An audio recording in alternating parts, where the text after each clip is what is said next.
Bismillahirrahmanirrahim.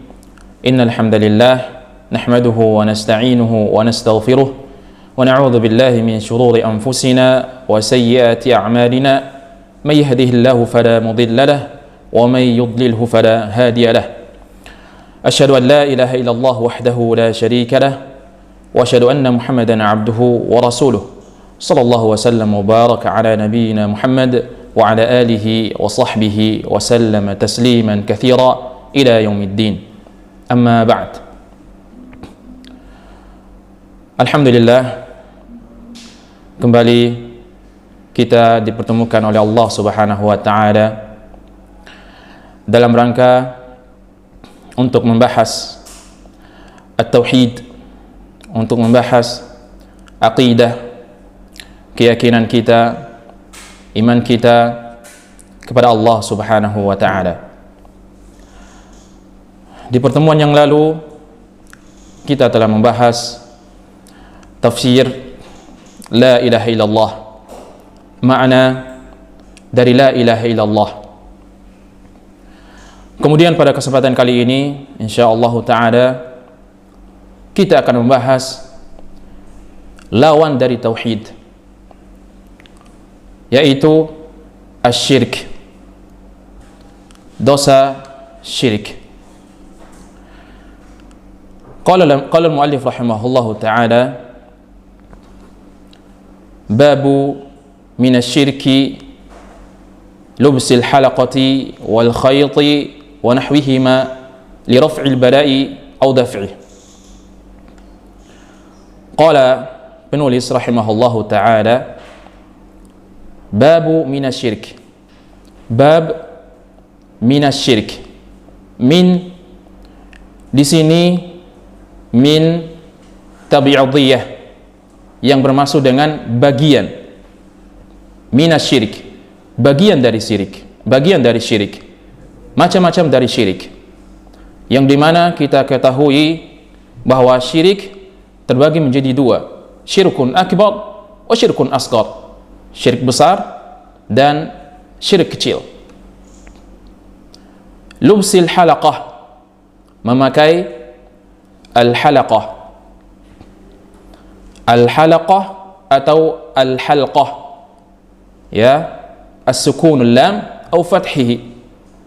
Baik seorang mengucapkan al-halqah ataupun al-halaqah, dua-duanya betul, yang bermakna kullu syai' istadara, semua yang berbentuk lingkaran itu namanya halaqah. Makanya kita kenal namanya halaqatul Quran, halaqatul dzikir, halaqatul al-hifdz dan lain sebagainya. Wal halaqah yang dimaksud di sini adalah gelang, al-halaqah. Wal khayt dan benang, ya, al-ma'ruf, benang ma'ruf, sebagaimana yang kita kenal benang. Wa nahwihima, ataupun serupa dengan gelang ataupun benang. Li raf'il bala, li raf'i bermaksud untuk bala, mengangkat al-bala, musibah, cobaan, penyakit dan lain sebagainya. Au li daf'ihi, au daf'ihi, ataupun menolak bala, ya, menolak terjadinya bencana, misalkan penyakit, musibah dan lain sebagainya. Kaum muslimin yang dimuliakan Allah Subhanahu wa taala, di dalam syariat, ya, kita dibolehkan untuk mengambil al-asbab, sebab-sebab, ya. Misalkan seseorang terkena penyakit misalkan, atau ditimpa oleh musibah misalkan, maka dia mengambil sebab. Contohnya orang yang sakit, dia mengambil sebab untuk kesembuhan. Dan sebab-sebab ini terbagi menjadi dua. Al-asbabu al-muharramah wal al-asbabu al-ibahah atau al-mubahah. Sebab-sebab yang dihalalkan, sebab-sebab yang diharamkan, dan sebab-sebab yang dibolehkan. Kemudian bagaimana orang yang mengambil al-halaqah, gelang, khayt, benang, dengan bermaksud, dengan tujuan li raf'il bala, untuk mengangkat penyakit. Misalkan mereka mengambil misalkan batu ataupun kayu ataupun semisalnya dengan bermaksud untuk menghilangkan penyakit, dengan bermaksud untuk menghilangkan musibah, dengan bermaksud untuk menyembuhkan dari kesusahan atau kesakitan dan misalnya. Apa hukum seseorang tersebut? Apa hukum orang mengambil sebab dengan cara tersebut? Al-muallif rahimahullah ta'ala berkata, minas syirk, dan ini bagian asyirik. Dia jatuh pada perkara kesyirikan. Kenapa? Karena seseorang tersebut mengambil sebab yang Allah Subhanahu wa ta'ala haramkan. Dia mempercayai, dia meyakini bahwa benda tersebut, jimat tersebut atau gelang tersebut jadi perantara, sebabnya di mana dia disembuhkan dari penyakit. Dan di sini dia terjatuh pada kesyirikan al-asghar, syirik kecil. Dan karena kenapa kaum muslimin yang dimuliakan Allah Subhanahu wa ta'ala? Karena kesembuhan, karena dia mengambil sebab yang Allah Subhanahu wa ta'ala haramkan. Baik. Dan ada sebab-sebab yang Allah Subhanahu wa ta'ala halalkan. Apa itu? Sebab-sebab syar'iyan wa qadariyan. Sebab-sebab syar'i dan sebab-sebab takdiri. Apa itu sebab-sebab syar'i? Seseorang misalkan mengobati dirinya dengan sebab-sebab syar'i, diantaranya yaitu ruqyah, membaca ruqyah, dan ini merupakan sebab syar'i. Membaca doa-doa yang sesuai dengan tuntunan Al-Quran dan hadis Nabi Muhammad SAW. Dan ini adalah sebab-sebab syar'i yang dibolehkan dalam syariat al-Islam. Dan sebab al-qadari, ya, sebab-sebab yang Allah Subhanahu wa ta'ala takdirkan. Contoh misalnya, ya, Allah Subhanahu wa ta'ala mentakdirkan sesuatu untuk menyembuhkan sesuatu yang lainnya, atau untuk memberikan manfaat kepada sesuatu yang lainnya. Contohnya makanan. Allah Subhanahu wa ta'ala jadikan makanan sebab untuk menahan kelaparan. Allah Subhanahu wa ta'ala menjadikan minuman sebab untuk menahan rasa haus. Sama dengan obat. Allah Subhanahu wa ta'ala menjadikan obat untuk menyembuhkan dari penyakit, dan ini masuk dalam al-asbab, sebab-sebab yang Allah Subhanahu wa ta'ala takdirkan. Tentunya melalui orang-orang, tentunya melalui orang-orang yang ahlul hibrah, orang-orang yang spesialis seperti dokter dan lain sebagainya. Mereka udah belajar, mereka udah berpengalaman dalam hal demikian, dan ini diperbolehkan di dalam syariat Islam. Kalau kita melihat jimat misalkan atau batu misalkan, kalau kita mengambil sebab untuk menyembuhkan penyakit, kita lihat dari dua aspek, syar'iyan wa qadariyah. Apakah ini termasuk syar'i ataukah ini termasuk qadari yang Allah Subhanahu wa ta'ala takdirkan? Kita lihat yang pertama, syar'i yang Allah ada tuntunannya dari kitab, dari Al-Quran dan Sunnah. Jika kita tidak mendapatinya, berarti bukan sebab-sebab syar'i. Kemudian kita melihat sebab yang kedua adalah sebab takdiri yang Allah Subhanahu wa taala takdirkan. Apakah memakai jimat, batu, kayu, semisalnya Allah Subhanahu wa taala takdirkan untuk menyembuhkan penyakit. Kalau kita tidak melihat dari aspek takdir, maka dia tidak termasuk asbab-asbab yang Allah Subhanahu wa taala bolehkan. Berarti dia masuk di sebab-sebab yang al-muharramah, yang diharamkan di dalam syariat Islam. Seseorang mempercayai bahwa dengan batu ini, dengan kayu ini misalkan, ataupun dengan gelang ini, sebab dia disembuhkan dari penyakit, sebab dia diangkat dari musibah, diangkat dari cobaan, dan lain sebagainya. Dan ini terjatuh pada asyirkun al-asghar, syirik kecil. Taib, seseorang meyakini dengan mengambil hal yang demikian li raf'il bala, untuk mengangkat penyakit, untuk mengangkat musibah. Berarti penyakit tersebut, musibah tersebut sudah terjadi. Makanya seseorang mengambil ini untuk mengangkat penyakit tersebut. Au daf'ihi, atau menolak bala. Misalkan orang mengambil jimat ataupun semisalnya, dia berniat jika dia memakai ini, maka dia terhindar dari kecelakaan, dia terhindar dari musibah, dia terhindar dari kesusahan dan lain sebagainya. Berarti dia memakai ini untuk menolak takdir, yang belum terjadi pada diri seseorang tersebut.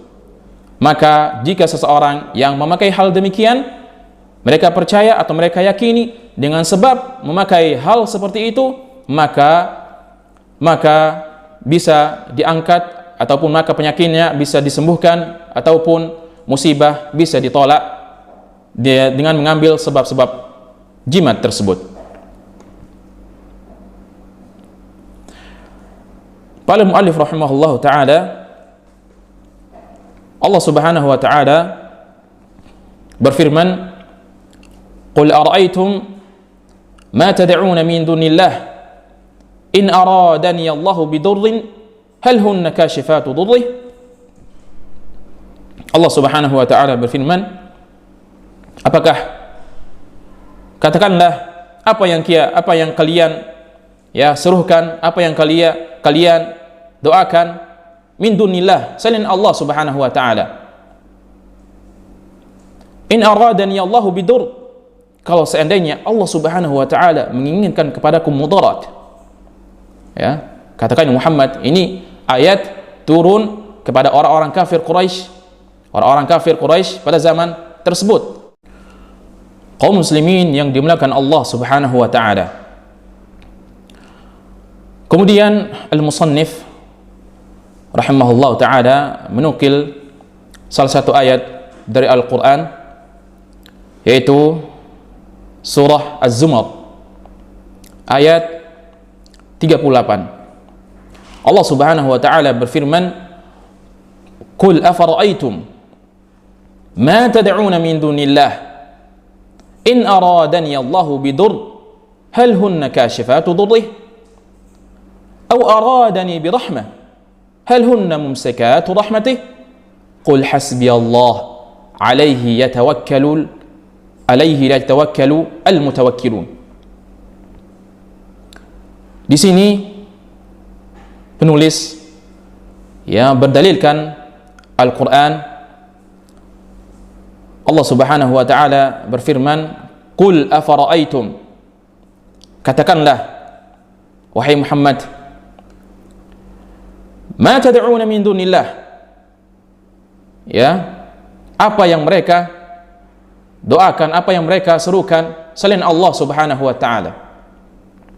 In aradani Allahu bidur, kalau seandainya Allah Subhanahu wa taala menginginkan mudarat kepadaku, hal hunna kashifatu dhurri, apakah mereka berhala-berhala tersebut bisa menolak atau bisa menghalang mudarat dari Allah Subhanahu wa taala? Atau sebaliknya, aradani birahmah, atau seandainya Allah Subhanahu wa taala menginginkan kepadaku rahmat, hal hunna mumsikatu rahmatih, apakah berhala-berhala tersebut, patung-patung tersebut bisa menahan rahmat dari Allah Subhanahu wa taala?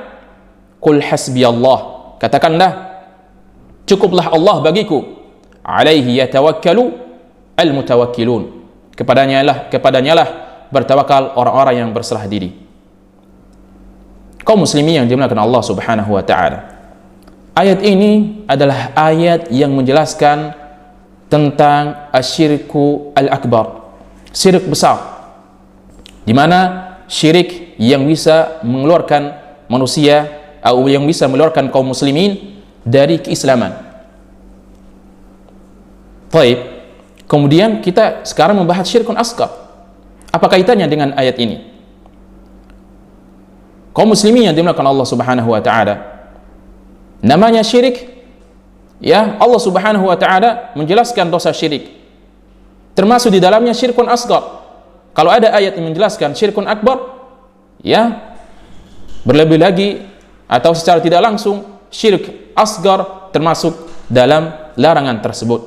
Makanya al-musannif, penulis kitab, berdalilkan ayat ini yang menjelaskan bahayanya tentang syirik. Karena kenapa? Karena yang bisa memberikan manfaat dan mudarat hanya kepada Allah Subhanahu wa taala, bukan kepada berhala-berhala yang tidak bisa melakukan apa-apa. La yakhluquna syai'an wa hum yukhlaqun, mereka tidak bisa menciptakan apa-apa, justru mereka yang diciptakan. Bagaimana seseorang menyembah berhala-berhala yang diciptakan dengan tangan sendiri, kemudian dia menyembah berhala tersebut? Maka ini adalah merupakan suatu kesesatan tentunya. Kemudian seseorang mempercayai, meyakini bahwa Allah Subhanahu wa taala adalah Tuhan yang menyembuhkan dari penyakit, Tuhan yang memberikan rahmat. Akan tetapi orang atau seseorang yang memakai jimat, dia berkeyakinan atau dia bermaksud dengan memakai hal tersebut, maka dia mendapatkan rahmat, dia menjadikan sebab, maka ini yang terjatuh dalam kesyirikan. Maka ini adalah jatuh pada perkara kesyirikan. Tergantung keyakinan seseorang, maksud seseorang tersebut. Banyak sekali pada zaman sekarang ini yang na'udzubillah min dzalik, yang telah terjatuh, ya, yang telah meremehkan perkara tersebut. Ini merupakan perkara yang sangat berbahaya untuk kaum muslimin. Akan tetapi kebanyakan kita lihat, ya, kaum muslimin atau orang-orang menyepelekan hal-hal ini. Ini adalah dosa syirik di mana Allah Subhanahu wa taala berfirman, innallaha la yaghfiru an yushraka bih wa yaghfiru ma duna dzalika liman yasha. Sesungguhnya Allah Subhanahu wa taala tidak akan mengampuni dosa syirik, dan Allah Subhanahu wa taala mengampuni dosa selain syirik. Kemudian muallif, penulis rahimahullah taala, menukilkan sebuah hadis dari Rasulullah sallallahu alaihi wasallam. Hadis dari Imran ibn al-Husain radhiyallahu anhu, anna Nabi sallallahu alaihi wasallam ra'a rajulan fi yadihi halaqah, bahwasanya Nabi sallallahu alaihi wasallam melihat seseorang fi yadihi halaqah, di tangannya ada, ya, gelang, ada sebuah gelang min sufur, yang terbuat dari sejenis tembaga. Faqal, maka Nabi sallallahu alaihi wasallam bertanya kepada seseorang tersebut, ma hadhihi, apa ini? Qal, maka seseorang menjawab, minal wahidah, ini meringankan penyakit atau meringankan rasa sakit. Faqal, maka Nabi sallallahu alaihi wasallam berkata, inzi'ha, lepaskan gelang tersebut. Fa innaha la taziduka, Karena kenapa? Karena gelang tersebut, karena apa yang antum pakai tersebut, la yaziduka illa wahna, tidak akan menambahkan untukmu kecuali kelemahan. Fa innaka laumut, kata Nabi Muhammad sallallahu alaihi wasallam, fa innaka laumut, kalau seandainya engkau meninggal, ya, wahya alaik, sedangkan gelang itu ada di tanganmu, ma aflahta abada, maka engkau tidak termasuk golongan-golongan yang beruntung. Na'udzubillah min dzalik. Ini sebabnya dia mempercayai bahwa gelang tersebut atau jimat tersebut bisa meringankan penyakit, bisa menghilangkan penyakit, dan ini masuk pada perkara asyirik, masuk kepada perkara syirkul al-asgar, dosa syirik kecil, di mana dosa syirik adalah suatu perkara yang berbahaya, kaum muslimin yang dimuliakan Allah Subhanahu wa taala. Oleh karenanya senantiasa kita mempelajari, kita meyakini tauhid, aqidah yang benar, yang sesuai dengan tuntunan ajaran Islam, yang sesuai dengan Al-Quran dan Sunnah yang diajarkan oleh Nabi Muhammad sallallahu alaihi wasallam. Karena Allah Subhanahu wa taala arsala rusul, Allah Subhanahu wa taala mengutus rasul, wa anzalal kutub, dan menurunkan kutub, kitab, ya, kitab-kitab untuk apa? Untuk tauhid, untuk memurnikan akidah kita, tauhid kita kepada Allah Subhanahu wa taala. Dan di antaranya yaitu asyirkul asghar, syirik kecil, yang dimana kita dilarang atau diingatkan oleh syariat untuk menjauhi syirkun kecil tersebut. Sungguh banyak kejadian-kejadian yang kita lihat di masyarakat, wali'udzubillah, semoga Allah Subhanahu wa taala memberikan taufik, memberikan hidayah kepada kita semua, sehingga kita menjauhi perkara-perkara syirik yang bisa menjerumuskan seseorang, yang bisa menjatuhkan seseorang kepada siksanya Allah Subhanahu wa ta'ala. Oleh karenanya kaum muslimin yang dimuliakan Allah Subhanahu wa ta'ala, mudah-mudahan kajian singkat ini bisa mengingatkan kita, bisa memperingatkan kita bahayanya kesyirikan, bahayanya dosa syirik, baik itu syirik akbar maupun syirik asghar, baik itu syirik besar maupun syirik kecil.